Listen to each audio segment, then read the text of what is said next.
يا صباح النشاط وصباح الجمال على عيونكم، احلى واجمل اخوات في الدنيا.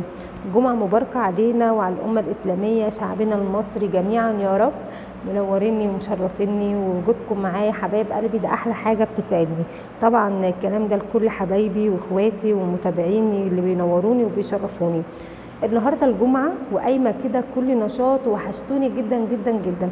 عارفين طبعا الظروف اللي انا بمر بيها، ان رجلي مكسوره، ما بقومش وما بتحركش. هي مش مكسوره الحقيقي، هي انا رجلي عندي يعني مشكله في الاوتار وكده، فهو عامل لي كبيره وبتاع عشان خاطر ما اتحركش عليها. فبصراحه كتر خيرها، يعني مامتي على طول معايا، وما كانتش مامتي اخواتي ربنا يبارك لي فيهم وفي صحتهم يا رب، هم حقيقي ما سابونيش. بس انا قايمه وبجد تعبانه جدا يا جماعه. اللي هو انا يعني وحشني النشاط، وحشني ان انا اقوم واتحرك، وحشني كل حاجه معاكم. فقلت اقوم كده اعمل لكم فيديو وانزله لكم، يا رب يكون خفيف ولذيذ. انا يعني عشان وحشتوني عملت الفيديو ده والله العظيم. وقفت على رجلي وقمت كده شطبت الحاجه. يعني لو انا مثلا مش عايزه اصور او ما بصورش عشان ما بقفش على رجلي، ممكن جنه بنتي، جنه ما كانتش موجوده معايا اليومين اللي فاتوا، جوده هي قالت لي يا ماما ما تقفيش، وهي نشرت يا ماما لا ما تقفيش وكده وانا هنشرهم. جنه لو ما كانتش موجوده بيبقى معايا اختي من سنها يعني. فبصراحه هي برضو تقوم تغسل شويه المواعين دول، بتظبط الدنيا. بس المطبخ زي ما انتم شايفين حاجات نضيفه عايزه تترص. وطبعا هنا الفيديو متسرع، عايزه اقول لكم ان انا لسه حاطه الجبس وكده، بس الفيديو عشان متسرع فتلاقوا حركتي شديده شويه. بس والله ابدا انا فعلا وقفت شويه، الحمد لله على اللي يجيبه ربنا. رجلي تعبتني. المهم خلونا بقى نحمد ربنا على اي حال. ان شاء الله انا معادي مع الدكتور يوم الاحد، ادعوا لي بقى انه يفكها لي، عشان والله العظيم يا جماعه خايفه جدا، لان الموضوع بيتطور معايا للرجل الثانيه. يعني حاسه ان هو يشيل لي دي من هنا يحطها لي الناحيه الثانيه. فادعوا لي، امنتكم بالله يعني ان انتوا تدعوا لي دعوه حلوه من قلبكم.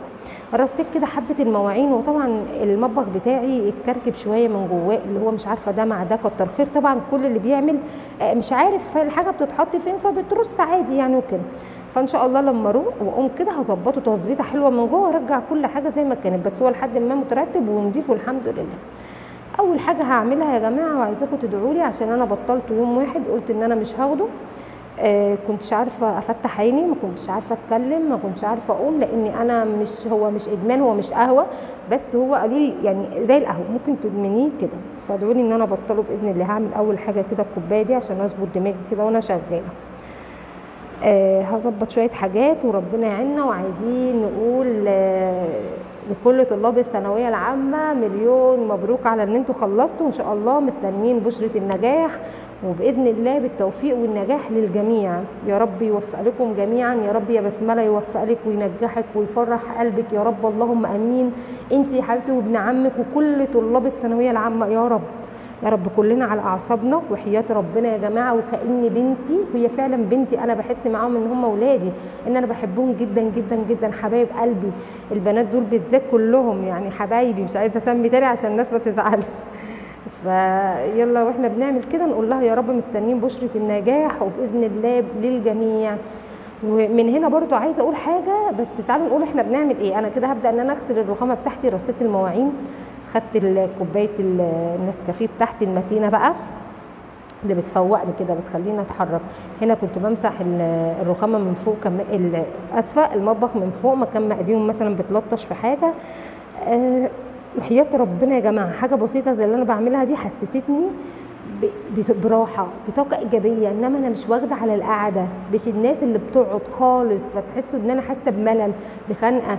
بقالي 4 ايام عند ماما بروح وباجي بسبب ان انا لا مش طايقه القعده لوحدي، ما انا قاعده واليوم ما بيعديش ما بعملش حاجه، فاليوم تحس انه واقف. فادعوا لي بقى بجد، وحشني كل حاجه، وحشني اقوم واهد الدنيا كده واعمل. ده نعمه، نعمه من ربنا. لو انت فيها احمدي ربنا واشكريه على فضله. ما تقوليش لا ده انا لازم انا اريح نفسي، انا باجي على نفسي. يا ستي تعالي ما تجيش على نفسك، بس قسما بالله دي نعمه مش هتحسي بيها. ربنا يديكي الصحه يا رب، ربنا يا رب ما يديكوا الصحه ويقويكوا ويخليكوا لاولادكم يا رب، اللهم امين. بصوا بقى، انا من هنا مش مكسوفه، انا بوجه رساله لمدام سمر صاحبه اسرار المطبخ حبيبتي. انا بحبها من عشاقها ومتابعاها عشان تبقوا عارفين، لان انا بحبها قوي قوي. مدام محترمه كويسه. بجد بجد امبارح وهي برضو بتلقائيه بتسجل الفيديو بتاعها عادي وبتنزله، وانا بحب اسمعها. لقيتها والله في وسط الفيديو بكتني بكا شديد والله العظيم.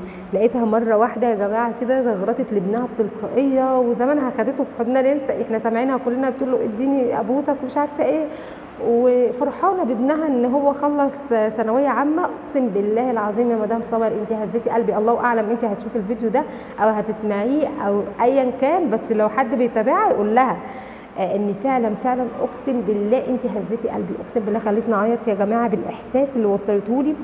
هي والله العظيم بتلقائيه حبيبتي. لقيتها ربنا يا رب يسعد قلبه ويفرحك بيه يا رب وتشوفيه احسن الناس، اللهم امين. يلا بقى اخد حبه المواعين وانا واقفه. وحشتوني. والله المواعين وحشتني، رغم ان انا كنت زهقانه منها. كنت كل شويه اقول لاولادي انا محتاجه افصل، انا محتاجه افصل شويه. ادوني ان انا مش غساله، مش حاجه شغاله 24 ساعه، حتى الغسالات والحاجات دي بتفصل. خلونا انا افصل بقى واسيبكم كده شويه في هدوء تسمعوا وانا بغسل المواعين، عشان انا صدعتكم رغايه.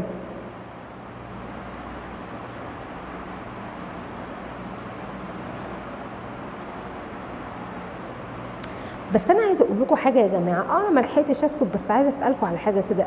انا ما بعملش اكل في الشقه والله العظيم.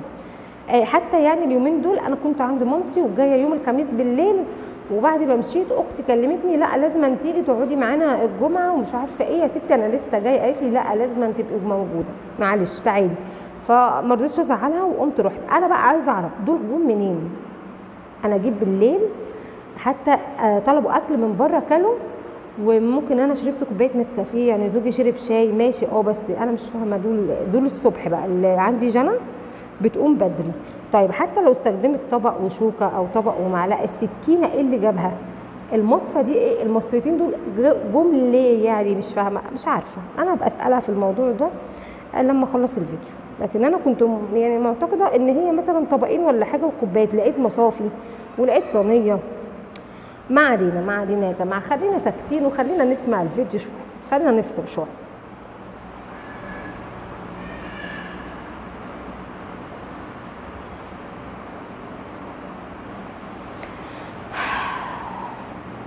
عايزه بقى اقول لكل اخواتي وكل حبايبي ما تنسوش اللايك واشتركوا معانا كده في القناه. عايزه عيلتي تكبر بيكم، انا عايزه اصحاب واخوات والله العظيم اهم من اي حاجه. كلنا عارفين ان اليوتيوب كل اللي داخل فيه اكتريته عشان الربح منه ورزق والكلام ده. اكيد كلنا نفسنا ان ربنا يرزقنا، ما قلناش حاجه عشان ما نبقاش كدابين.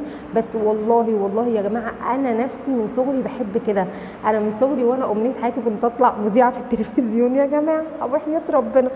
فما صدقت دي فرصه جات لي كده. انا بحب ابقى معاكم. خلاص اخدت ان انا عايزه منتج لكم وعايزه اتكلم معاكم وعايزه انزل لكم فيديوهات.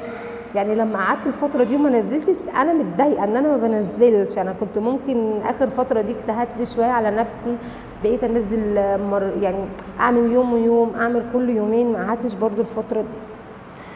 الحمد لله. بصوا كده بقى هظبط كل حاجه، حتى لما اخرج اعرف ان انا اقعد مع اخواتي، اعرف ان انا سايبه مكان نضيف، اعرف ان ارجع بالليل الاقي كده المنظر حواليا نضيف.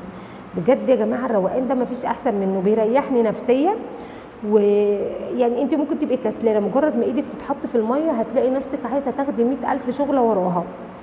والله العظيم. بالذات انا بقى قايمه، يعني حتى زوجي بيقول لي انت هتعملي ايه؟ ما ينفعش يعني انت ما تجيش في الاخر وانا ما اصلا ما بتحركش. اللي هو من ساعه ما قال لي بتحرك بسيط، لو قمت عملت لهم حاجه بسيطه قوي زي ما قلت لكم. والله العظيم مامتي ربنا يديها الصحه واخواتي قايمين بالواجب والزياده، وحياه ربنا كتر الف خيرهم. رحت بقى كنت يوم الخميس ده يا جماعه، قال لي انت هتعملي ايه وكده، فاستني ولما لما تروحي عند الدكتور ابقي اتحركي براحتك. قلت له ده حاجات بسيطه، هو ما شافش، هو كان نايم يعني. لا ده طواقين كده وحاجات بسيطه خالص. حتى جالنا بره كانت بتظبط الريسبشن وكده وهيلبسوا عشان هننزل وكده. هنروح بقى. كنت قايله لماما بقى انا عايزه اكل محشي يا ماما، والنبي ما اكلتوش من ساعه لما كانت الجمعه اللي فاتت. كان اخوات زوجي موجودين تحت في البيت، فبصراحه طلعوا لي برده اكل وطلعوا لي محشي، من ساعتها ما اكلتهوش. فقلت لها ماما انا عايزه محشي، اللي لقيتها بتحشي المحشي بصراحه، سايباها تحت بقى بتسوي. قلت لها وانا اعمل المونتاج فوق.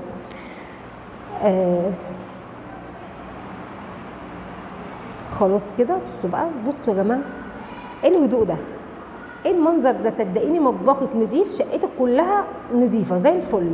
اهم حاجه المطبخ ده الحمد لله البوتاجاز ما كانش يعني فيه وساخه ولا حاجه، هو بس طرطشه كده مكان زيت مثلا، مش عارفه هم قالوا بطاطس عملوا حاجه. جودي هنا لبست بقى قالت لي وريني، عايزه اخش في الفيديو بتاعي. ودي جنتي كمان، جنة يا جماعه ايه لسه متحجبه جديد فهي مكسوفه بقى. الكابتن بتاعي كان رايح النادي. هو ده كان الفيديو، يا رب يكون عجبكم. لايك وشير وسبسكرايب. اشوفكم في فيديو جديد واسيبكم في رعايه الله مع